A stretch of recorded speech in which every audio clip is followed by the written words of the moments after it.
سبحان اللہ۔ اور ان کے جلال و روب سے سلطان بھی جھکے،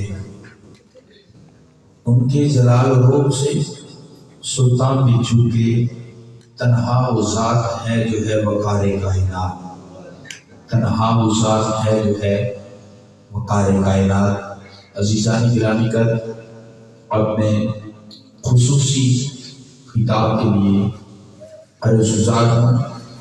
نصیر پور کی سرزمین سے آئے ہوئے ہمارے بزرگ عالم دین، سرمایہ اہل سنت، خطیب اہل سنت، فخر اہل سنت، ناظر اہل سنت، عالم نبی فاضل انجلی، حضرت علامہ مولانا انعام اللہ اشرفی صاحب دعوت برکاتہ قدسیہ اپنے نورانی بدلانی اسرائیلیت سے ہمارے رجحان کو معطر منور فرمانے کی سعادت حاصل فرماتے ہیں۔ آپ استقبال فرمائیے گا نعرہ تکبیر، نعرہ رسالت، نعرہ رسالت، نعرہ رسالت، نعرہ تحقیق، نعرہ حیدری، نعرہ غوثی۔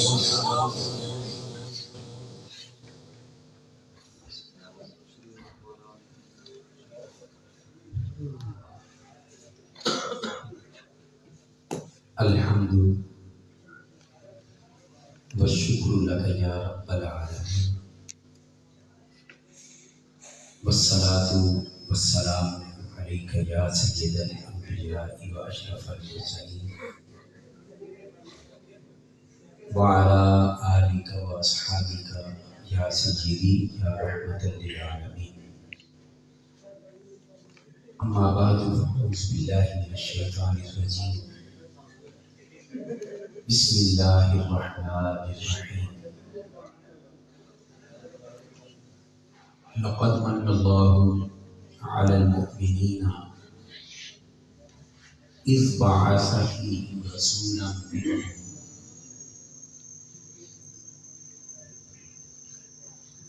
صدق اللہ مولانا العظیم وصدق رسولہ النبی الکریم، ونحن على ذلك لمن الشاهدين والشاکرین والحمد للہ رب العالمین۔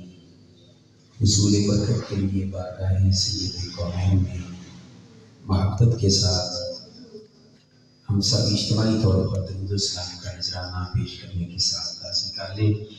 الصلاۃ والسلام علیک یا سیدی یا رسول اللہ، وعلی آلک و اصحابک یا سیدی یا حبیب اللہ، الصلاۃ والسلام علیک یا سیدی یا سید المرسلین، وعلی آلک و اصحابک یا سیدی یا شفیع المذنبین۔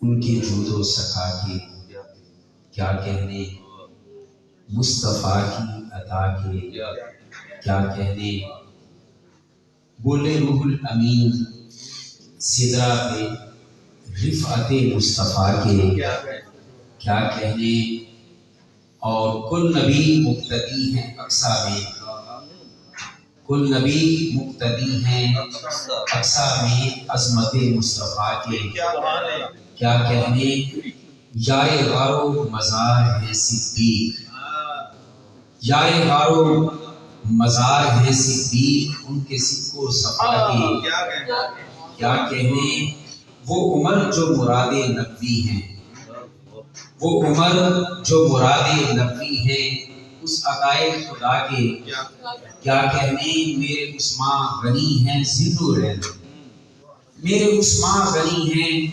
ذوالنورین، کان شرم و حیا کے کیا کہنے، اور جس علی نے لتاڑا باطل کو، جس علی نے لتاڑا باطل کو، ایسے شیر خدا کے کیا کہنے، ایسے شیر خدا کے کیا کہنے، اور تاج چھوڑا نبی کی لاج رکھ لی، تاج چھوڑا نبی کی لاج رکھ لی، اس حسن مجتبیٰ کے کیا کہنے، اور صلح آقا حسن سے وحدت ہے، صلح آقا حسن سے وحدت ہے، سید الاسقیاء کے کیا کہنے، سر کٹا کے بچایا دین نبی، سر کٹا کے بچایا دین نبی، شاہ کربو بلا کے کیا کہنے سبز گنبد کا جو طواف کرے، سبز گنبد کا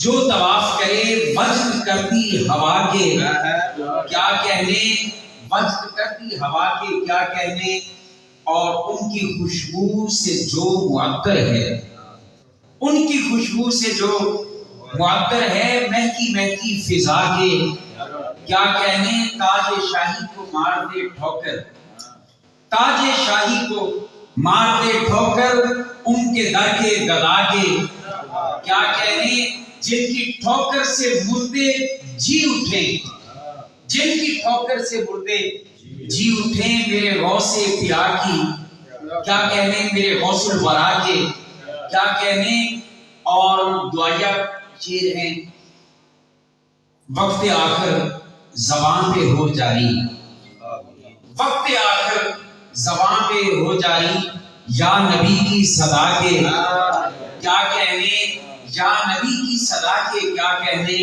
اور موت آئے جو ان کے قدموں میں، موت آئے جو ان کے قدموں میں، رشک جنت قضا کے کیا کہنے، چل اے انعام اشرفی طیبہ، چل اے انعام اشرفی طیبہ، جس کی خاک شفا کے کیا کہنے، ان کے جود و صفا کے کیا کہنے، مصطفیٰ کی عطا کے کیا کہنے، ہزاروں حمدیں اللہ کی کائنات کے لیے، بے شمار درود و سلام سید الاولاق آپ کی آل پاک، اصحاب پاک، ازواج پاک، آپ کے آباء و اجداد اور امہات کی لیے۔ الحمدللہ العظیم، آج ہم اس سے مبارک کی اس پاکیزہ تقریب سعید میں حاضر ہیں۔ پیر طریقت فخر المشائخ جناب ہاشمی صاحب رحمۃ اللہ تعالیٰ علیہ کا مبارک عرس ہے، اور اس عرس میں ہماری حاضری کا سبب ہمارے نہایت ہی محترم بھائی جناب عاصم صاحب وہ بندے ہیں، وہ جس پیار خلوص اور محبت کے ساتھ وہ دعوت دیتے ہیں کہ سارے پیچھے چلے جاتے ہیں۔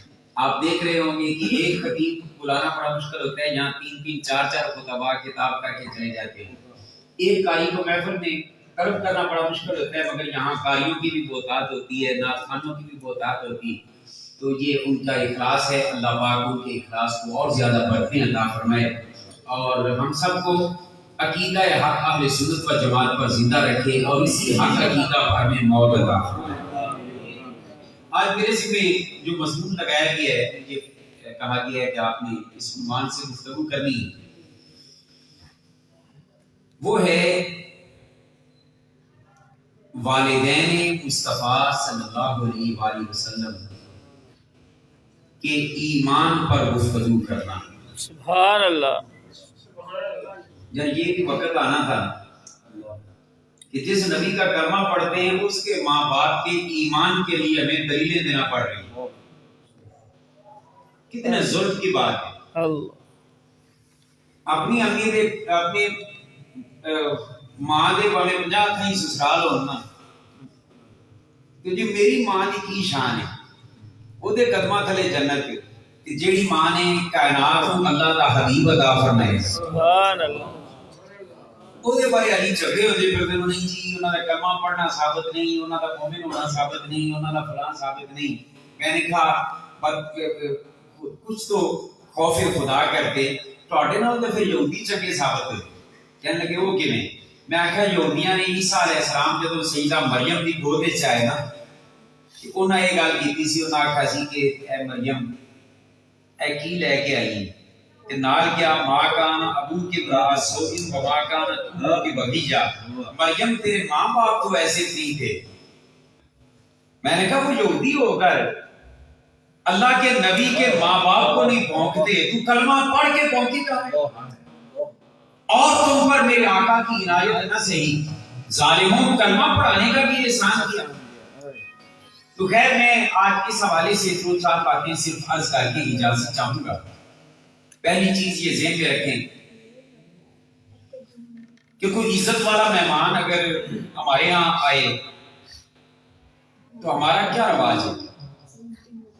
گھر میں سب سے اچھی جگہ پہ اس کو بٹھائیں گے یا کسی گندی جگہ پہ بٹھائیں گے؟ جی جتنا عزت والا مہمان ہوگا نا اتنی سونی جگہ پہ اس کو بٹھائیں گے، گندی جگہ پہ نہیں بٹھائیں گے، ناپاک جگہ پہ نہیں بٹھائیں گے۔ تو میرا سوال یہ ہے کہ میں اپنے کسی پیارے کو گندی جگہ پہ نہیں بٹھاتا، رب نے اپنے محبوب کو ایسے سینوں اور ایسے صلبوں اور پشتوں اور پیٹوں میں بھیجا ہے کہ جہاں پاکی نہیں ہے۔ اللہ اللہ، کتنے ظلم کی بات ہے۔ میں میرے گھر میں کوئی میرا محبوب آئے اس کے لیے سب سے اچھا بستر وہ مجھے نکالنا پڑے پیٹی سے، پھر بھی نکال کے بچھاتا ہوں۔ اللہ، کیوں؟ اس لیے کہ اس کی عزت افزائی ہے، اس کی قدر ہے میرے دل میں، تو میں اپنے محبوب کو اچھی جگہ پہ بٹھاؤں۔ اور اللہ نے اپنے محبوب کو جہاں بھیجا ان کے بقول پھر بات ہی کوئی نہیں۔ رب کعبہ کی عزت کی قسم، میرے رب نے جب اپنے حبیب کو بھیجنا چاہا تو کائنات میں جو سب سے اچھے پشتے تھی اور سب سے اچھے رحم تھے، میرے رب نے اپنے حبیب کو ان کے اندر منتقل کیا۔ سبحان اللہ سبحان اللہ، ماشاء اللہ۔ اور حضور کے ماں باپ، اور یہ بات ذہن میں رکھیں گے، مشرک ناپاک ہوتے، مشرک ناپاک ہوتے۔ اللہ کے قرآن کا فیصلہ ہے، اتنا من مشرکون ناجس، فرمایا مشرک پلید ہوتے ہیں، ناپاک ہوتے ہیں۔ مشرک وہ پورے دریا کے پانی میں ٹبی لگا کے نہا بھی لے پھر بھی ناپاک ہوتے، کیونکہ اللہ کے قرآن نے فرمایا وہ صاف ستھرے کپڑے پہن کے کیوں نہ آ جائے پھر بھی ناپاک ہے۔ مشرک ناپاک ہوتا ہے، نجس ہوتا ہے، پلید ہوتا ہے۔ اور قربان جائیں اللہ کے حبیب کیا فرماتے ہیں؟ حضور فرماتے ہیں جب سے اللہ پاک نے اس کائنات کو بنایا اور میرے نور کو اس دنیا میں بھیجنا چاہا تو مجھے ہمیشہ اللہ پاک نے پاک پشتوں سے پاک رحموں میں منتقل کیا۔ سبحان اللہ سبحان اللہ، پاک پشتیں اور پاک رحم۔ پتہ کیا چلا کہ جس ابا کی پشت میں حضور آئے وہ ابا بھی پاک، اور جس ابا کی رحم میں مصطفیٰ آئے وہ نعرہ تکبیر، نعرہ رسالت، نعرہ حیدری، نعرہ تحقیق، نعرہ غوثیہ۔ اور پھر عجیب بات، ایک اور دلچسپ آپ کو بات سناؤں۔ آپ اپنے کسی محبوب کو پروٹوکول دینا چاہتے ہیں تو ہو سکتا ہے کہ آپ کسی اچھی جگہ پہ بٹھانے کی بات کریں، آپ تھوڑا سا دائیں بائیں ہوں، کوئی اور اٹھا کے کسی اور جگہ پہ بٹھا دیں، یہ ممکن ہے۔ مگر اللہ پاک نے جب اپنے حبیب کو بھیجا نا، جب پشتوں میں بھیجا، جب رحموں میں بھیجا، اور یہ تبدیلیاں ہوتی رہی، ایک پشت سے رحم میں، رحم سے پشت میں، پشت سے رحم میں، جب یہ تبدیلیاں چلتی رہی، میرے مصطفیٰ کے آنے کا سفر جاری رہا۔ میرے رب فرماتا ہے اپنے کلام مقدس میں اس وقت بھی ہم مسلسل نگرانی کر رہے ہیں۔ سبحان اللہ، الذی یراک حین تقوم وتقلبک فی الساجدین۔ اللہ کا قرآن فرماتا ہے، اللہ پاک فرماتا ہے کہ پیارے حبیب تیرا رب اس وقت بھی تمہیں دیکھ رہا تھا جب تم کھڑا تھا، سبحان اللہ، حالت قیام میں تھا۔ اور پیارے حبیب وتقلبک فی الساجدین، یہ تو بعد کی باتیں۔ پیارے حبیب جب آپ کا نور اور آپ کا وجود سجدہ کرنے والوں کے اندر جگہ بدلتا رہا، تب بھی تیرا رب اس مقام کو دیکھتا رہا۔ سبحان اللہ سبحان اللہ، تو میرا رب مسلسل جس کام کی نگرانی کرے اس میں غلطی ہو سکتی۔ اللہ، یار ایک اور بات دلچسپ کر دیتا ہوں، نبی کے ساتھ جس کو نسبت ہو جائے، جس کو نسبت ہو جائے، نبی کے ازواج ہوں، نبی کے اصحاب ہوں، نبی کے اہل بیت پاک ہو، نبی کے آل پاک ہو، نبی سے نسبت ہو جائے تو اللہ کا قرآن فرماتا ہے اہل بیت اطہار کے لیے بطور خاص فرمایا انما یرید اللہ لیذھب عنکم الرجس اہل البیت ویطہرکم تطہیرا۔ اے نبی کے گھر والوں، اللہ کا ارادہ صرف یہی ہے کہ تم سے ہر قسم کی پلیدی کو دور کر دے اور تمہیں پاک صاف اور ستھرا کر دے۔ اور تطہیرا مصدر کے تکرار سے معنی میں یہ وسعت پیدا ہوتی ہے۔ اللہ پاک نے فرمایا پیارے حبیب کے گھر والوں، اللہ کا ارادہ یہ ہے کہ وہ تمہیں ہر پلیدی تم سے دور کر دے اور تمہیں خوب پاک کر دے، صاف کر دے، ستھرا کر دے۔ مطلب کیا؟ کہ تمہیں اتنا میرا رب پاک کر دے کہ تم اوروں کو بھی پاک کرنے کے قابل بن جاؤ۔ یہ مائع طاہر اور مطہر کا تو یہ علماء پڑھتے رہتے ہیں کتابوں میں، مطہر بنا دیا۔ تو جس نبی کی ازواج کو میرے رب نے اتنا پاک کر دیا، جس نبی کی اولاد کو میرے رب نے اتنا پاک کر دیا، اس نبی کے ماں باپ کی کیا شان ہے۔ پھر ایک اور دلچسپ بات، جو لوگ بہانے بنا بنا کر حضور کے ماں باپ کو بھونکنے کی کوشش کرتے ہیں، ہمیں ان لوگوں سے کوئی غرض نہیں، نہ ان کا نام لینے کی ہمیں ضرورت ہے، مگر ہمیں اپنے ایمان کا پہرا دینے کی ضرورت تو ہے نا۔ صبح شام کی انہوں نے کلمہ نہیں پڑھا، انہوں نے جنت میں نہیں جانا، انہوں نے فلاں نہیں کرنا، وغیرہ وغیرہ باتیں کرتے نظر آتے۔ میرا سوال یہ ہے کہ کیا وہی مولوی صاحبان جب ختم قرآن کا موقع ہوتا ہے ہر مسجد کے اندر وہ اپنے اپنے قریب پر ختم قرآن کا لوگ اہتمام کرتے ہیں، تو وہ علماء جب قرآن اور حافظ قرآن اور قاری قرآن کی فضیلت بیان کرتے ہیں تو کیا یہ حدیث پاک نہیں سناتے کہ حضور نے فرمایا کہ جو شخص بھی قرآن پڑھے وَعَمِلَ بِمَا فِيهِ، جو کچھ قرآن کے اندر ہے اس پر عمل بھی کرے، صرف رٹا نہیں لگایا، جو قرآن پڑھنے کی اس کو سعادت مل گئی، اور جو قرآن نے جس شے سے منع کیا رک گیا، جس شے کا حکم دیا وہ کر لیا، تو جو کچھ قرآن میں ہے اس پر عمل بھی کرے تو آقا ملے گا کیا؟ حضور فرماتے ہیں البس والداہ تاجا یوم القیامت ذوقہ احسن من ذوق الشمس فی بیوت الدنیا کما قال۔ حضور فرماتے ہیں کہ جس خوش نصیب نے قرآن پڑھا اور قرآن میں جو کچھ ہے اس پر عمل کرنے کی بھی پوری کوشش کی، فرمایا قیامت کا دن ہوگا رب اس کو اتنا دے گا، اس کا حساب خود لگا لینا، صرف اس کے ماں باپ کی یہ شان قیامت والے دن ہوگی کہ حافظ قرآن اور قاری قرآن کے ماں باپ کے سر پر اللہ نور کے تاج رکھ دے۔ سبحان اللہ، سبحان اللہ، ماشاءاللہ، نور کے تاج۔ اچھا پھر ان کی روشنی کتنی ہوگی، چمک کتنی ہوگی تاج کی؟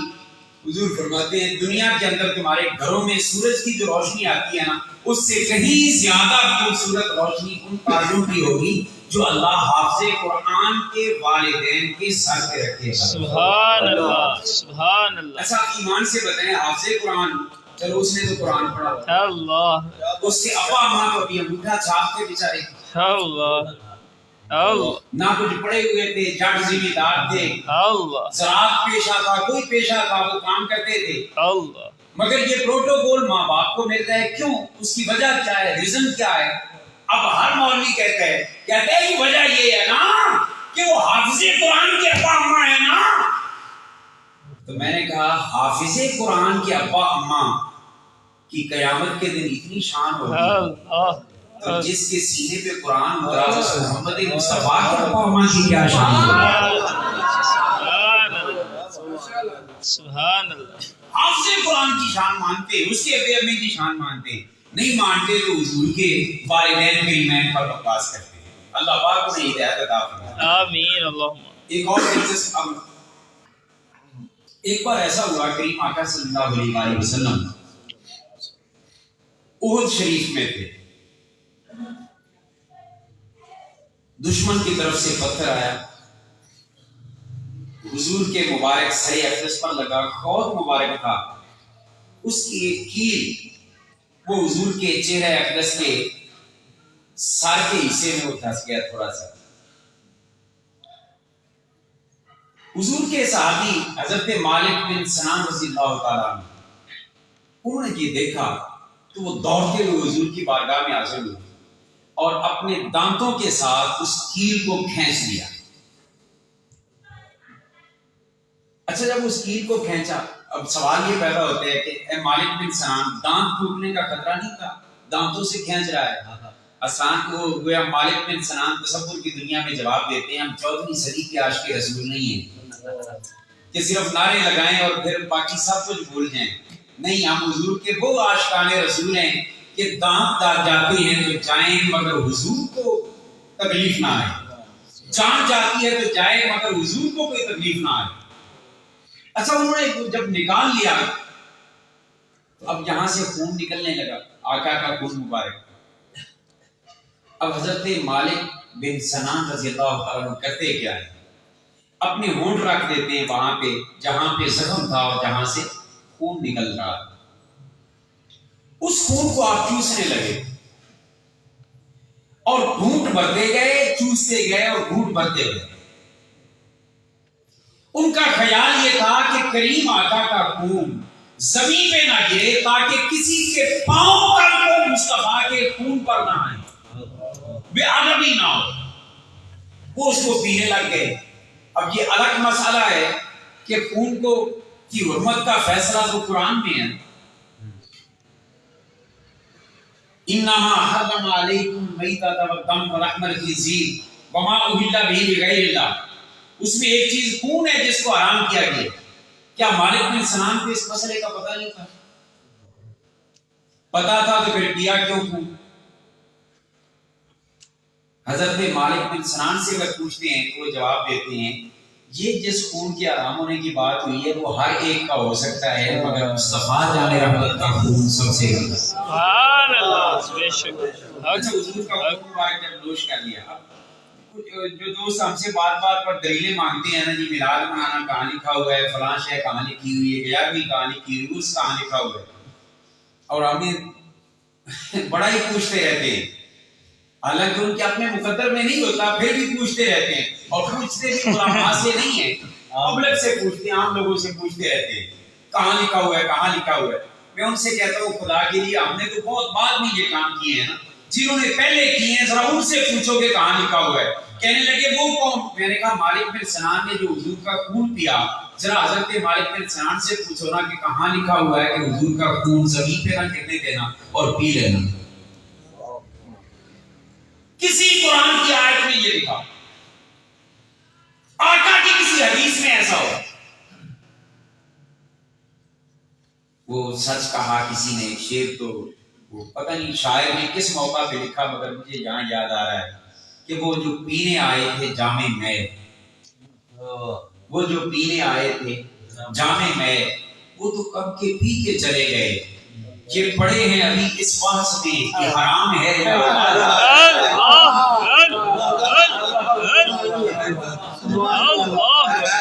یعنی حضور کے عشق اور محبت میں اتنا کچھ کر لیا، وہ کاغذ ہے ہمارے فقط میلاد کے جلسوں اور عرسوں پر فتوے، جنہوں نے حضور کے ادب کی خاطر، حضور کی محبت کی خاطر اور حضور کے عشق کی خاطر وہ کام کیے کہ جن پر کسی قسم کی قرآن یا سنت سے ظاہری دلیل نہیں ملتی، مگر ادب کی وجہ سے کر گئے، بلکہ بعض اوقات قرآن کے احکام کے مقابل کھڑے ہو گئے۔ اللہ مثال دے دیتا ہوں، جان بچانا فرض یہ قرآن میں ہے بے شک کہ انسان کی اپنی جان کو ہلاکت میں نہیں ڈال مت ڈالو۔ انسان کا اپنی جان کو بچانا فرض ہے اور اللہ کے قرآن نے حکم دیا ہے کہ جان بچاؤ، مگر پوچھیں جناب صدیق اکبر سے کہ غار میں جب حضور گود میں سر رکھ رہے تھے اور سانپ ڈس رہا تھا تو پاؤں ہٹایا کیوں نہیں جان بچانے کے لیے؟ وہ بار بار ڈس رہا ہے اور صدیق پاک اسی طرح مضبوطی کے ساتھ پاؤں رکھے کھڑے ہیں، گویا سانپ کہتا ہے ہٹ جا راستے سے، جان دے لوں گا، اور صدیق اکبر کہتے تھے مر جاؤں گا مگر یار کی طرف آنے نہیں دوں گا۔ سبحان اللہ۔ اب زندگی کو داؤ پہ لگایا یا نہیں لگایا صدیق اکبر نے؟ بے شک بے شک۔ ہے کوئی پوچھنے والا کہ قرآن کے حکم کے خلاف آپ نے یہ کیوں کیا؟ پتا چلا عشق کی کتابیں الگ ہوتی ہیں، محبت کی کتابیں الگ ہوتی ہیں۔ عصر کی نماز فرض ہے، قرآن نے کہا عصر کی نماز کی اہمیت قرآن نے بیان کی، حافظوا علی الصلوات والصلاۃ الوسطیٰ، فرمایا نمازوں کی حفاظت کرو، خاص طور پر درمیانی نماز کی، اور مفسرین فرماتے ہیں اس سے مراد عصر کی نماز ہے۔ اب عصر کی نماز کی فرضیت کا اتنا شدت سے حکم ہے، اور مقام صحابہ پر حضور جب مولا علی کی گود میں آرام فرما رہے تھے، مولا علی نے نماز چھوڑی یا نہیں چھوڑی؟ اللہ تمہیں دین مولا علی پاک سے زیادہ سمجھ آئے گی، اللہ صدیق اکبر سے زیادہ سمجھ آئے گی؟ اللہ تو خیر عرض یہ کر رہا ہوں، یہ ایک الگ مضمون ہے، ادھر میں نہیں جاتا، پلٹتا ہوں۔ حضرت مالک بن سنان نے جب خون چوس لیا، اتنا خون چوسا کہ جب لب مبارک ہٹائے تو وہ حصہ سفید پڑ گیا، وہ حصہ سفید پڑ گیا تھا۔ اچھا، جب مالک بن سنان یہ کام کر چکے، اور ایک اور دلچسپ بات عرض کر دوں ساتھ ہی، جب مالک بن سنان خون چوس رہے تھے تو چلو وہ تو عشق اور محبت کی وجہ سے ایسا کر رہے تھے کہ حضور سے پیار تھا، محبت تھی، سوچا کہ خون زمین پہ نہ گرے، حضور کی تکلیف میں کچھ ریلیف ہو جائے گا، میری سانسوں کی گرمی جب پہنچے گی تو زخم کو تھوڑا سا درد کو تھوڑا سا سکون محسوس ہوگا۔ وہ تو اس کام کے لیے اپنے عشق سے مجبور ہو کر چلے تھے۔ ایمان سے بتائیں حضور کو کس نے روکا تھا کہ یہ غلط کام ہے اور تم کیوں کر رہا ہے؟ کوئی مائی کا لال ثابت کرے کہ نبی نے منع کیا، میرے نبی نے بھی منع نہیں کیا۔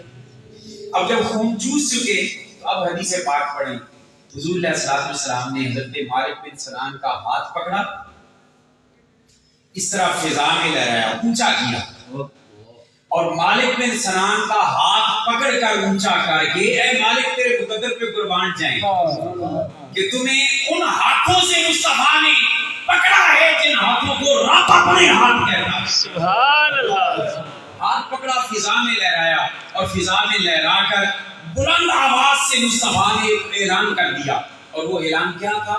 حضور نے فرمایا من ارادہ ان ينظر الى رجل من اهل الجنہ فلينظر الى هذا، فرمایا دنیا والوں اگر کوئی دنیا میں رہتے ہوئے کسی جنتی مرد کو تکنا چاہے تو میرے اس غلام مالک بن سنان کو تک۔ سبحان اللہ، سبحان اللہ، سبحان اللہ، میرے اس غلام کو تک لے۔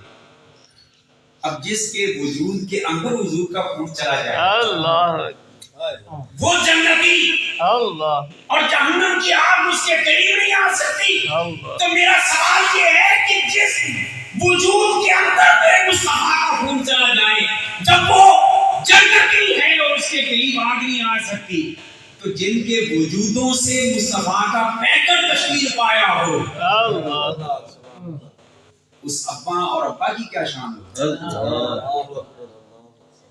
کاش سمجھنے والے لوگ بن جاتے۔ ایک اور معروف روایت کی طرف میں اشارت کر دیتا ہوں۔ حضرت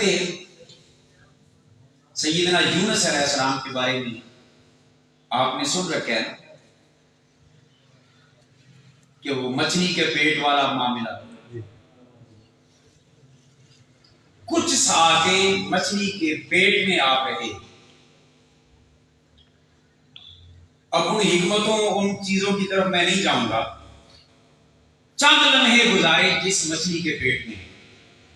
مفسرین کرام لکھتے ہیں، روایات میں یہ کثرت کے ساتھ ملتا ہے کہ قیامت والے دن جنت کے اندر وہ مچھلی بھی جنت میں جائے گی۔ سبحان اللہ، وہ مچھلی جنت اللہ نے انسانوں کے لیے بنائی ہے، ان چیزوں کے لیے تو نہیں بنائی۔ جن کے لیے نہیں بنائی وہ مچھلی بھی جنت میں جائے گی۔ کیوں؟ وجہ کیا ہے؟ وجہ یہ ہے کہ چند لمحے اللہ کے ایک نبی کو اس نے اپنے پیٹ کے اندر رکھا کہ مجھے بتائیں چند لمحے اگر مچھلی اللہ کے نبی کو پیٹ میں رکھے تو وہ مچھلی جنت میں جائے، تو پورے 9 مہینے جس امی جان نے حضور کو اپنے بطن اقدس میں رکھا، اللہ اور جس والد کریم کی پشت مبارک میں مصطفیٰ برس ہاں برس رہے، ان کی کیا شان اور عظمت ہوگی۔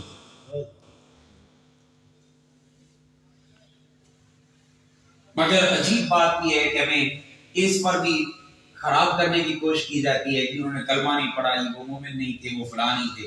یا سچ بتائیں جس کا نام دور جاہلیت میں جبکہ عبدالعزا نام ہے کسی کا کسی بت پہ نام ہے کسی کا کسی طرح نام ہے، اس دور میں جس کا نام عبداللہ ہو، اللہ جس کا نام عبداللہ ہو، کیا وہ مومن نہیں؟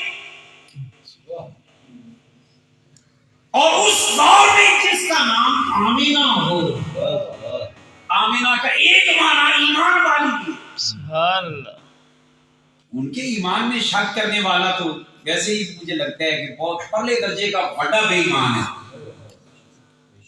حضور کے ماں باپ، صرف ماں باپ ہی نہیں بلکہ آدم علیہ السلام سے لے کر سیدنا عبداللہ تک اور سیدہ حوا سے لے کر سیدہ آمینہ تک، میرے مصطفیٰ جس باپ کی پشت میں بھی آئے اور جس اماں کے رحم میں بھی آئے وہ سارے کے سارے پاک ہیں اور مومن ہیں۔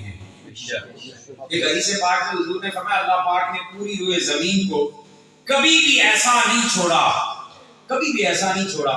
کہ اس زمین پر 7 مسلمان اور مومن نہ رہیں،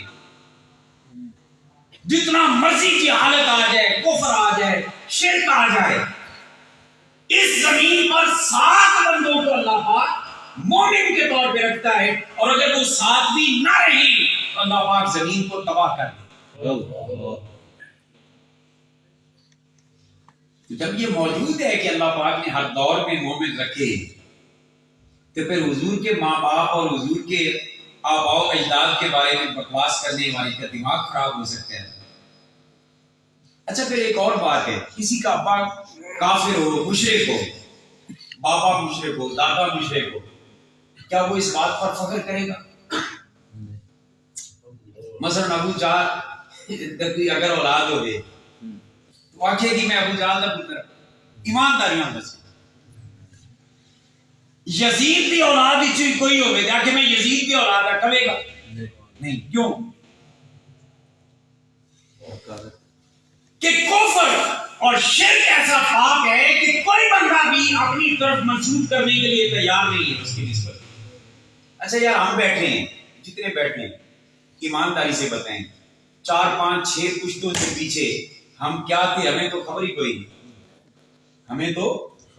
نہیں۔ یہ داتا علی اجمیری اور خواجہ اجمیری اور بابا فرید الدین گدی شکر اور ان اللہ والوں کا صدقہ ہے کہ ہمارے پاس ایمان آ گیا، وگرنہ نہ جانے ہمارے اوپر کیا صورتحال تھی۔ ہمیں تو یقین نہیں۔ اگر کسی کو یقین ہو کہ میرا ابا فلاں تھا، مثال دیتا ہوں رنجیت سنگھ تھا، تو کوئی کہے گا کہ میرا ابا رنجیت سنگھ، کیوں؟ کہ وہ کافر ہے، اس کی طرف نسبت کرنا وہ ہر بندہ اپنی توہین سمجھتا ہے۔ تو مجھے یہ بتائیں، نبی پاک کے والدین یا آباء و اجداد میں سے کوئی اگر اللہ ان لوگوں کو ہدایت عطا فرمائے جو یہ کہتے ہیں غلط تھے، تو میرے آقا بار بار فخر کیوں کرتے ہیں اپنے ابا کے بیٹے ہونے پر اور اپنے دادا کے پوتے ہونے پر؟ میرے حضور کیوں اتنا فخر کرتے ہیں؟ کبھی حضور فرماتے ہیں انا ابن عبد المطلب، لوگوں میں عبد المطلب کا بیٹا ہوں، میں عبداللہ کا بیٹا ہوں۔ یہ میرے مصطفیٰ اپنا شجرہ نسب بیان کیا کرتے تھے، اور حضور بخاری سماعت حدیث کی کتابوں میں حضور نے فرمایا کہ لوگوں، اللہ پاک نے زمانوں کو پیدا کیا اور جو سب سے بہترین زمانہ تھا اس میں مجھ محمد کو بھیجا۔ اللہ نے لوگوں کو پیدا کیا اور لوگوں میں سے جو سب سے بہترین تھے ان کے وجود کے اندر میرے وجود کو اللہ نے رکھا۔ جب حضور یہ ارشاد فرماتے ہیں اور اپنے آباء و اجداد کے نسب پر فخر کرتے ہیں تو پھر کسی امتی کو یہ حق نہیں پہنچتا کہ اس بارے میں وہ اپنی زبانیں کھولتا پھر۔ اور پھر قربان جائیں، حضور کی دنیا میں جلوہ گری کے لیے اللہ پاک نے جب آدم علیہ السلام، سب سے پہلے آدم علیہ السلام کی پیشانی میں حضور کے نور کو رکھا، اور آدم علیہ السلام سے پھر ان کی مومن ذریت کے اندر حضور کو اللہ پاک نے ہر دور میں رکھا۔ آدم علیہ السلام کی پیشانی میں جب وہ نور مبارک آیا، روایات میں آتے ہیں اللہ پاک نے جو فرمایا قرآن پاک میں فرشتوں کو حکم دیا کہ سجدہ کرو آدم کو، اس سجدے کا سبب یہ تھا، مفسرین یہ لکھتے کہ وہ نور مصطفیٰ اللہ پاک کے حکم سے سیدنا آدم علیہ السلام کی جبین میں ظاہر ہوا۔ اب یہاں بھی بڑا ایک دلچسپ مرحلہ مفسرین نوٹ کر لکھ رہے ہیں، کہتے ہیں کہ اللہ پاک نے جب آدم علیہ السلام کو مٹی سے وجود بنایا، وجود بنانے کے بعد اللہ پاک نے روح آدم کو حکم دیا کہ اس وجود کے اندر داخل ہو جائے۔ اور آپ یہ تو جانتے ہیں نا کہ آدم انسان ہم مٹی پانی آگ ہوا 4 چیزوں سے مرکب ہے۔ آدم علیہ السلام کا پیکر تیار، حکم ہوا روح آدم کو اس کے اندر چلی جائے۔ روح وہ عالم نور میں رہتی تھی۔ جب روح آدم علی نبینا علیہ السلام سیدنا آدم علیہ السلام کے وجود کے اندر اللہ کے حکم کے مطابق داخل ہوئی، کیونکہ مجال تو ہے نہیں کہ اللہ کے حکم کی نافرمانی کی جائے، داخل ہوئی، فوراً نکل آئی باہر۔ اللہ پاک نے فرمایا روح آدم میں نے اندر جانے کا کہا تھا، باہر نکلنے کا تو نہیں کہا تھا، باہر کیوں آ گئی؟ روح آدم نے عرض کی کہ باری تعالیٰ تیرے حکم کی میں نے تعمیل کی، اندر گئی، مگر اندر اندھیرا ہے، وجود کے اندر اندھیرا ہے، یہ مٹی کا پیکر ہے، اندر اندھیرا ہے اور میں نور کی دنیا میں رہنے والی تھی۔ اب ایمان سے بتائیں، ایک بندہ ویسے ہی اندھیرے میں رہتے ہے، اس کو تو اندھیرا اتنا خطرناک نہیں لگتا، مگر یہاں روشنی سے اٹھ کے جائیں یا اچانک لوڈ شیڈنگ ہو جائے اور اندھیرا ہو جائے تو وحشت طاری ہوتی ہے یا نہیں ہوتی؟ تو جو روشنیوں سے جن کا واسطہ پڑا ہو ان کو تاریکیاں وہ زیادہ وحشت زدہ لگتی ہے۔ عرض کی باری تعالیٰ عالم نور میں رہتی تھی، اب عالم ظلمت میں آئی ہوں تو یہاں اندر میرا دل نہیں لگا، اسی لیے میں باہر نکل آئی۔ اللہ پاک نے فرمایا اچھا تیرے دل لگنے کا انتظام کرتے ہیں۔ مفسرین کہتے ہیں اللہ پاک جل وجلہ نے اس کے اہتمام کے لیے اللہ نے اپنے حبیب کے نور پاک کو حکم دیا، فرمایا کہ نور مصطفیٰ آدم کے اندر داخل ہو جاؤ۔ وجود آدم میں نور مصطفیٰ آئے، پیشانی پہ چمکے۔ جب حضور کا نور اندر آیا اب پورے جسم کے اندر لائٹنگ ہو گئی، اب نور پھیل گیا۔ اللہ پاک نے پھر حکم دیا اے روح آدم ایک وزٹ ذرا اور کر کے آ۔ جب دوبارہ آدم علیہ السلام کی روح وہ آدم علیہ السلام کے وجود میں آئی، اب ایسا دل لگا روح کا جسم کے اندر کہ پہلے آتی نہیں تھی اب جاتی نہیں۔ بھائی ایمان سے بتائیں آپ میں سے کوئی مرنا چاہتے ہیں؟ وہ دل لگ گیا، اور کیوں لگا؟ نور مصطفیٰ کا صدقہ، سبحان اللہ، نور مصطفیٰ کا صدقہ۔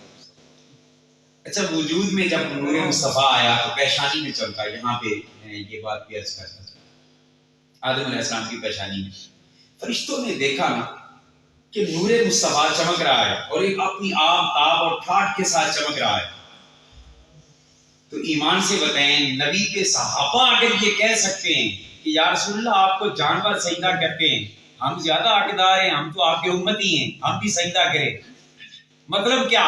جب عشق اور محبت انتہا کو پہنچتا ہے تو جھکنے کو دل کرتا ہے یا نہیں کرتا؟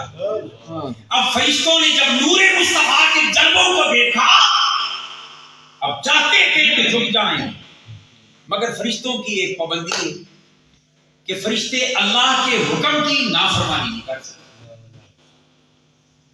لا یعصون اللہ ما امرهم، اللہ کے حکم کے خلاف وہ کوئی کام نہیں کرتے۔ اب وہ انتظار میں ہیں، امتحان میں ہیں، چاہتے ہیں کہ جھک جائیں مگر ابھی آرڈر نہیں ہے، تو اللہ پاک نے ان کی خواہش کا جانتے ہوئے اللہ پاک نے حکم دیا کہ سجدہ کرو آدم علیہ السلام۔ آدم علیہ السلام کو سجدے میں سارے فرشتے گر گئے ابلیس کے سوا، یا پڑھتے رہتے ہیں سنتے رہتے ہیں علماء سے۔ یہاں پہ صاحب بحر الرائق کے حوالے سے ایک بات میں عرض کرتا چلوں، فقہ حنفی کی معتبر کتاب ہے، وہاں ایک بات چھیڑی گئی کہ اللہ نے رکوع کا بھی حکم دیا ہے قرآن میں، ورکعوا، سجدے کا حکم بھی دیا واسجدوا، حکم ایک جیسا ہے مگر وجہ کیا ہے کہ رکوع ایک کیا جاتا ہے اور سجدے 2 کیے جاتے ہیں جبکہ حکم سیم ہے۔ بھائی رکوع کتنے کرتے ہیں؟ ایک رکعت میں ایک، اور سجدے کتنے کرتے ہیں؟ 2۔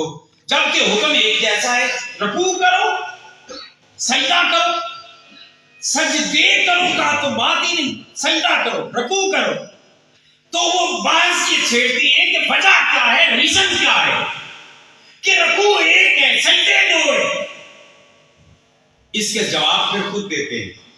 وہ کہتے ہیں اصل وجہ یہ ہے کہ رکوع ایک ہی ہے، سجدے دو اس لیے ہے کہ اللہ پاک نے جب فرشتوں کو حکم دیا تھا سجدہ کرو تو فرشتوں نے سجدہ کیا. ابلیس اکڑ گیا، اس نے نہیں کیا.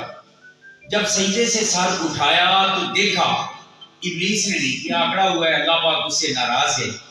تو فرشتے فوراً دوسرے سجدے میں گر گئے. پہلا سجدہ تھا رب کے حکم کی تعمیل اور دوسرا سجدہ تھا شکر ادا کرنے کا کہ یا اللہ تیرا شکر ہے کہ تو نے ابلیس کو نہیں بنایا، ہمیں اپنے مقربین میں رکھا اور سجدہ کی توفیق دی. تو پہلا سجدہ وہ اللہ کے حکم کی تعمیل، دوسرا سجدہ یوں کہہ لیں، بلکہ اور آسان کر دیتا ہوں کیونکہ جملے ہمارے یہاں بڑے پسندیدہ ہوتے ہیں. پہلا سجدہ یار کو منانے کے لیے تھا اور دوسرا سجدہ شکرانے کے لیے تھا.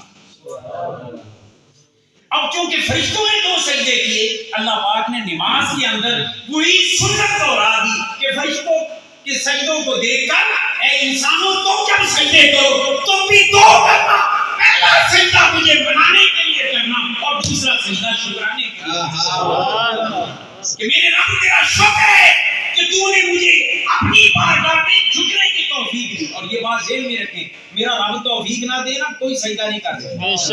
بے شک یہ بات ذہن میں رکھیں. حق مسجد میں کوئی نہیں جا سکتا، جی آپ نہیں جا کے ہمیں تو ہوتا کون ہے، اللہ رب نہیں جانے دیتا.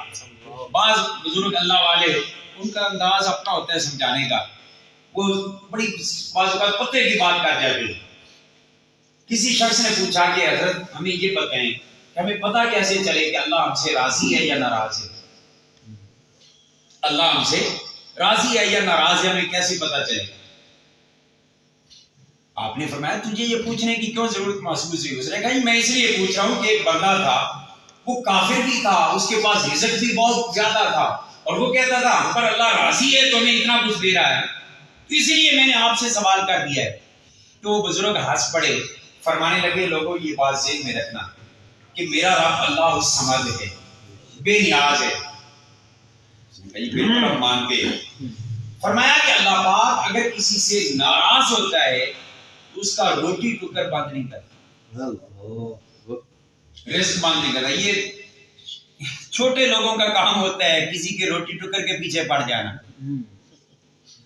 بندہ بندے سے ناراض ہو جائے نا، بعض اوقات ہوتے ہیں یار تھوڑا یا اپنی روٹی ٹکر بند کرے تو پتہ لگے میری ابیت کی. یہ نیچ لوگوں کا سین ہوتا ہے، نیچ لوگوں کی بات ہوتی ہے. حکا پانی وہ پنجابی میں کہہ رہے کوئی افسر ناراض ہو جائے نا متاج سے 2 مہینے کی تنخواہ بند کر، انہیں پتہ لگے کہ یہ میری نافرمانی، وہ بدبخت تو ہوتا کون ہے یہ کہنے والا؟ تو بندہ بندے سے ناراض ہو جائے تو اس کا روٹی ٹکر سب سے پہلے بند کرنے کی کوشش کرتا ہے. تو صوفی صاحب یہ بتاؤ اللہ ناراض ہو تو کیسے پہچانے؟ تو کہنے کہ اللہ بے نیاز ہے، اللہ پاک کسی کا روٹی ٹکر بند نہیں کرتا بلکہ بعض اوقات نہ ماننے والوں کو زیادہ دے دیتا ہے. بعض اوقات نہ ماننے والوں کو زیادہ دے دیتا ہے. کیوں دیتا ہے؟ اس کی بھی 2 حکمتیں ہیں. یا اس لیے دیتا ہے کہ شاید اب شرم آ جائے، شاید اب حیا آ جائے اور میری بارگاہ میں جھک جائے، اور بعض اوقات اس کے عذاب کو بڑھانے کے لیے ہوتا ہے کہ بدبخت دنیا میں تجھے اتنا دیا اور پھر بھی میرے سامنے نہیں جھکا. تو اللہ کریم جل مجدہ وہ کسی کا روٹی ٹکر بند نہیں کرتا. تو انہوں نے کہا بات ابھی وہیں کھڑی ہے کہ پھر ہمیں کیسے پتا چلے اللہ راضی ہے یا ناراض ہے؟ تو وہ بزرگ ہنس کے کہنے لگے بندہ خدا تو یہ بتا، تو جس بندے سے بہت زیادہ ناراض ہو جائے اس کو کیا کہتے ہیں؟ بڑا تعلق والا ہے مگر آپ ناراض ہو گئے. انہیں آخیا جی میں کیا آتا ہوں میرے بوئے نہ بڑی، ہائے ہائے ہائے میرے اس مسئلے کو سمجھ جائیں، میرے دروازے نہ داخل. تو نہ کیا کہ تو کسی نہ ناراض ہو جائیں کہ آگے دروازے نہیں بڑھن دینا کہ رب جی دے ناراض ہوئے اور وہ سجدہ کرنے کی توفیق بھی رب نہیں دینا. اللہ جس کا سر سجدہ میں جانے کے لیے بےتاب نہ ہو وہ سمجھ جائے کہ اس کا مالک ناراض ہے. اللہ کو راضی کرنا ہے جو اس کے سامنے سجدے کرنا ہوگا، سر جھکانا ہوگا.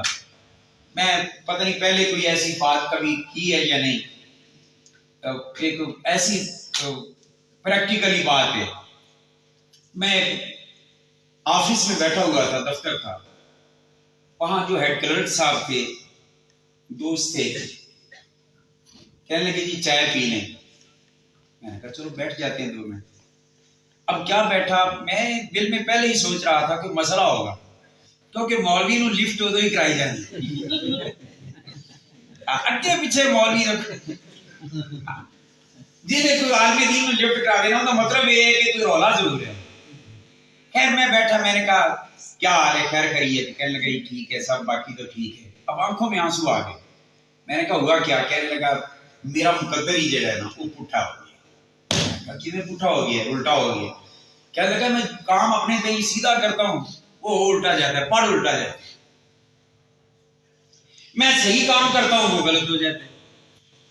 تو میرا تو ماتھے پہ میرا مقدر ہی الٹا لکھا گیا ہے. میں نے کہا ایسا نہ کہ اللہ کی ناشکری بنتی ہے. کہنے لگا یہ ہوتا ہی میرے ساتھ ہی ہے. میں نے کہا اچھا. اب اس کے ذہن کے مطابق میں بات سمجھانے کے لیے اچانک میرے ذہن میں آئی، میں نے وہ کر دی. میں نے کہا ماتھے پہ آپ کا مقدر الٹا لکھا ہے. کہنے لگا یہ ہاں ایسے ہی ہے نا، میں جو کام کرتا ہوں وہ الٹا ہو جاتا ہے. میں کہتا ہوں میں طریقہ دس دیا کہ سیدھا کیویں ہوتا ہے مقدر. یہی تو پوچھنے کے لیے میں نے آپ کو بٹھایا ہے. میں نے کہا اندر کی بات اب نکل آئی نا کہ کام پڑا ہے مولوی سے. میں نے کہا دیکھو یہ آپ کے سامنے ایک سٹیمپ پڑی تھی، ربڑ کی سٹیمپ. میں نے کہا یہ اٹھاؤ ذرا اور اس کو پڑھو ذرا، یہ الٹی لکھی ہوئی ہے سیدھی لکھی ہوئی ہے؟ کہنے لگا یہ تو الٹی لکھائی ہے. میں نے کہا اس کو اس طرح کرو، پیڈ پہ لگا کے نا ذرا کاغذ پہ لگاؤ. اس نے جب وہ کر کے کاغذ پہ لگائی، میں نے کہا اب سیدھی ہے کہ الٹی؟ کہنے لگا سیدھی. میں نے کہا بندے یہی سے سمجھ جا، تیرے ماتھے پہ اگر مقدر الٹا لکھا ہوا ہے نا، سجدہ میں ٹھپا تو لگا دے. اللہ تیرا مقدر میرا مالک سیدھا کر دے. سبحان اللہ سبحان اللہ. ہم اپنا مقدر خود سیدھا نہیں کروانا چاہتے. اتنا آسان نسخہ ہے. اور اللہ کی قسم کوئی سجدے میں کبھی اللہ کے حضور بے ریا سجدہ کر کے دیکھے. بے ریا میں پھر کہہ رہا ہوں، یہ نہیں کہ دنیا دیکھ رہی ہے تو آنکھیں کی بڑا جناب نمازی. نہ، بندہ کلا ہوئے پھر بھی آپ کی رضا واسطے جھکے چاست کام کی. میرے کریم آقا نے فرمایا کہ حدیث پاک اس کا صرف ایک حصہ بیان میں کر دوں گا. درمیان میں کریم آقا نے فرمایا 3 بندے ایسے ہیں کہ قیامت کے دن جب اللہ کے عرش کے سوا کوئی سایہ نہیں ہوگا، ہر طرف گرمی، سوا نیزے پہ سورج، تانبے کی طرح تپتی زمین، ہر طرف گرمی اور قحط اور غضب کا نشانہ بنے ہوں گے مخلوق خدا. اس دن کوئی سایہ نہیں ہوگا. محشر کے میدان میں کوئی درخت نہیں ہوگا، کوئی سایہ نہیں ہوگا، کوئی بیمار کا سایہ تک نہ ہوگا. حضور فرماتے ہیں ایک سایہ اس دن ہوگا. آقا وہ کون سا؟ فرمایا وہ عرش کا سایہ ہوگا. کیا؟ اب ایک کھلا میدان ہو، وہاں ایک شامیانہ لگا ہو، ہزاروں خلقت وہاں ہو، اس کے نیچے کتنے آ سکیں؟ فرمایا ساری خلق خدا وہ گرمی میں تپ رہی ہوگی اور سوا نیزے پہ سورج بڑا ہوگا. اتنے ہزاروں نوری سالوں کے فاصلے پر سورج ہے. جب زور سے نکلتا ہے گرمی کے موسم میں کیا بنا دیتے ہیں؟ جب یہ صرف سوا نیزے پہ ہوگا کیا بنے گا؟ فرمایا حضور نے کہ اس دن ایک سایہ ہوگا اور وہ اللہ کی عرش کا سایہ ہوگا. آقا ملے گا کن کو؟ 3 کا ذکر کیا، ان میں سے ایک کی بات کر رہا ہوں. حضور نے فرمایا کہ ایک ان میں سے وہ ہوگا جو اس دن اللہ کے عرش کے سائے میں جگہ پائے گا، جس کی حالت یہ ہوگی کہ جب وہ بندہ تنہائی میں بیٹھا ہو. جب وہ بندہ تنہائی میں بیٹھا ہے، کوئی اور ہے ہی کوئی نہیں، وہ اکیلا بیٹھے، اسے میری یاد آ گئی، میری نعمتیں بھی آ گئی یاد، اپنی غفلتیں اور اپنی نافرمانیاں بھی یاد آ گئی، میری نعمتیں یاد آ گئی، میرے لطف و کرم کی بارش یاد آ گئی، میرے انوار یاد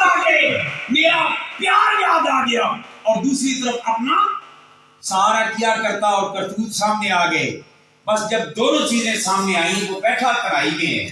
بس اسے میرا خیال آیا نا تو ندامت سے, شرمساری سے, حیا سے اور میرے خوف سے اس کی آنکھوں میں آنسو آ گئے. اس کی آنکھوں میں آنسو آ گئے. 2 قطرے, ایک قطرہ ادھر سے گرا اور ایک ادھر سے گرا, مگر بیٹھا تنہائی میں ہے. میں وہ بات کر رہا ہوں, ہم تنہائی میں بھی سجدہ کرنے والے بنے. اللہ بیٹھا تنہائی میں, اب کوئی دیکھنے والا نہیں کہ بڑا عاشق خدا ہے رو رہا ہے, بڑا عاشق مصطفیٰ ہے ناک میں جھوم رہا ہے. تنہائی ہے, جب خدا دیکھنے والا ہے, ادھر خدا ہے ادھر اس کا بندہ ہے. تنہائی میں بیٹھا ہے, اللہ کا خوف آیا, حیا آیا, شرم آئی, آنکھوں میں آنسو آ گئے استغفار کرتے ہوئے کہ یا اللہ میں اتنا گنہگار کہ تیری اتنی نعمتوں کے جواب میں اتنی نافرمانیاں. بس وہ آنسو یہاں سے چلے رخساروں سے ہوتے ہوئے, داڑھی شریف پہ ہوتے ہوئے وہ نیچے زمین پر گرنے کے لیے تیار ہو گیا. اب کتنی دیر لگتی ہے آنسو زمین پر گرنے میں؟ جی سیکنڈ ہو گئی. ادھر سے گرا, زمین پہ گرا.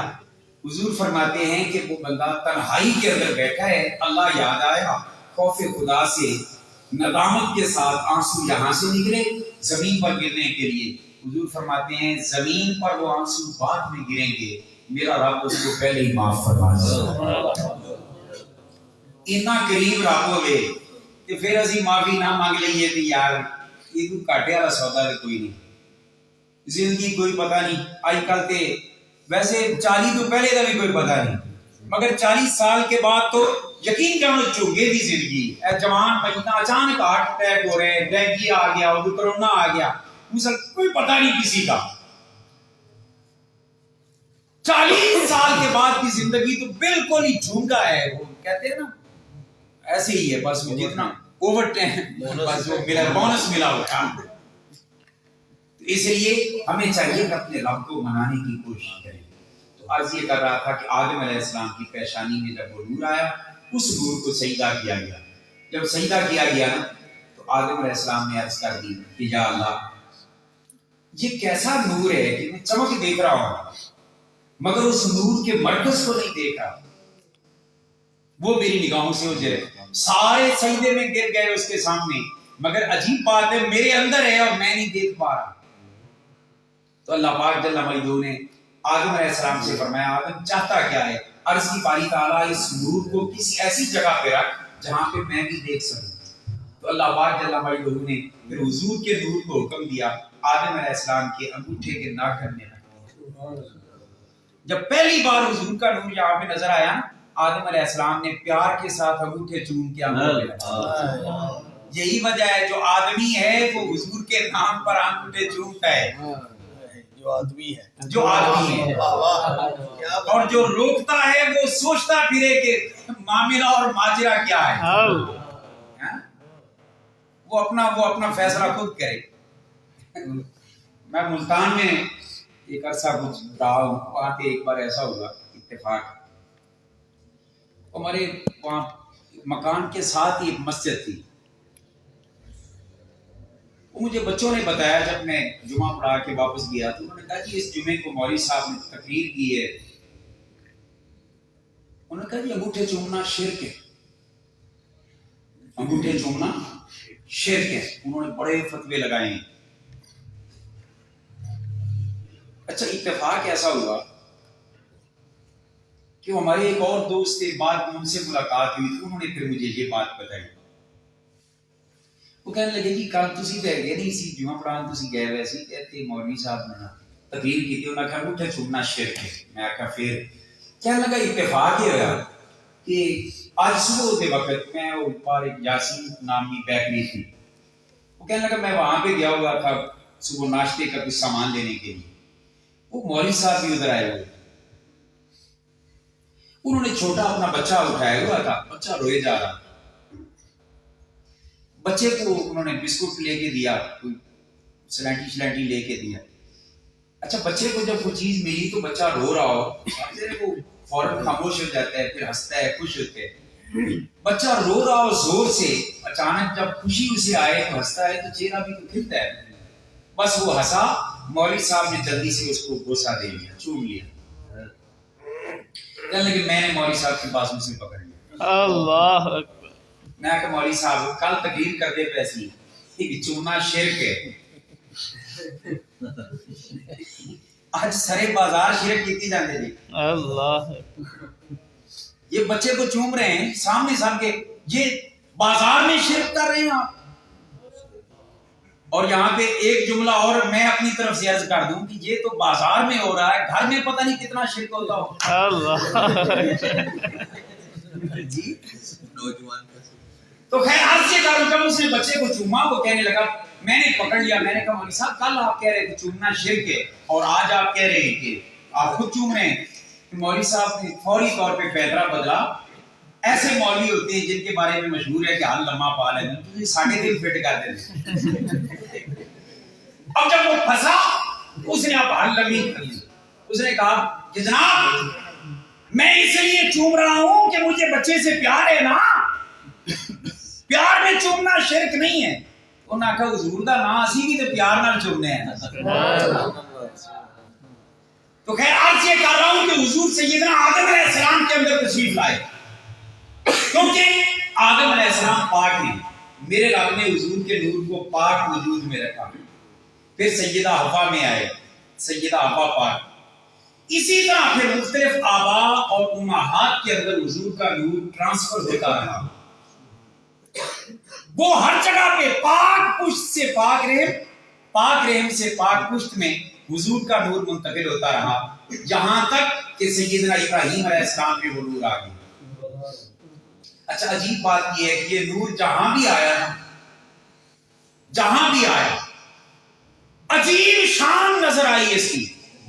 آدم میں نظر آیا تو فرشتوں نے سجدہ کر دیا، نوح میں نظر آیا کشتی نوح اس طوفان میں سلامت رہ گئی، اور جب ابراہیم علیہ السلام میں وہ نور آیا تو آگ گلو گلزار ہو گئی۔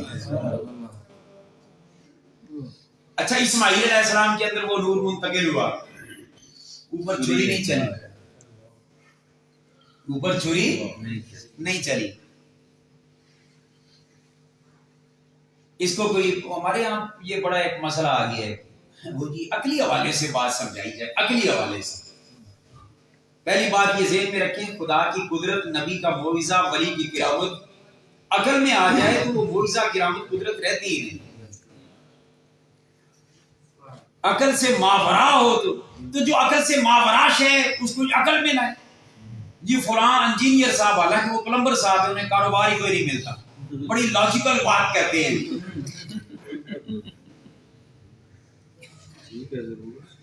دین کا تماشا نہیں بننا تو اور کیا بننا ہے یار۔ بندہ بیمار ہو، میں اکثر یہ کہا کرتا ہوں، بندہ بیمار ہو جائے نا، صحت خراب ہے، تو آپ انجیکشن کے لیے، دوا کے لیے ڈاکٹر کے پاس جائیں گے، انجینئر کے پاس جائیں گے؟ کوئی ہے جو بیمار ہو اور کہے کہ میں کسی انجینئر کے پاس جا کے ذرا میڈیسن لے آؤں؟ نہیں جائیں گے۔ حالانکہ اگر 18 سال اس نے پڑھا ہے تو اس نے بھی تو پڑھا ہے، کیوں نہیں جاتا؟ علامہ صاحب آپ کو کیا پتا، جس کا شعبہ ہو اسی کے پاس جانا ہے نا۔ میں نے کہا مطلب، کہنے لگا صحت کا کام ہے، وہ ڈاکٹر زیادہ اچھا جانتے ہیں، اس کے پاس ڈگری ہے، ہم اس کے پاس جائیں گے۔ میں نے کہا اچھا بلڈنگ کا نقشہ بنوانا ہے تو کس کے پاس جائیں گے؟ ڈاکٹر سے جائیں گے، بنوائیں گے؟ نہیں جی وہ انجینئر کے پاس جائیں گے۔ مشینری کا مسئلہ ہے، انجینئر کے پاس جائیں گے۔ میں نے کہا کیوں؟ کہنے لگے کہ جس شعبے سے کام ہو اس شعبے کے اسپیشلسٹ کے پاس مسئلہ حل کے لیے پوچھا جاتا ہے، اب جایا جاتا ہے۔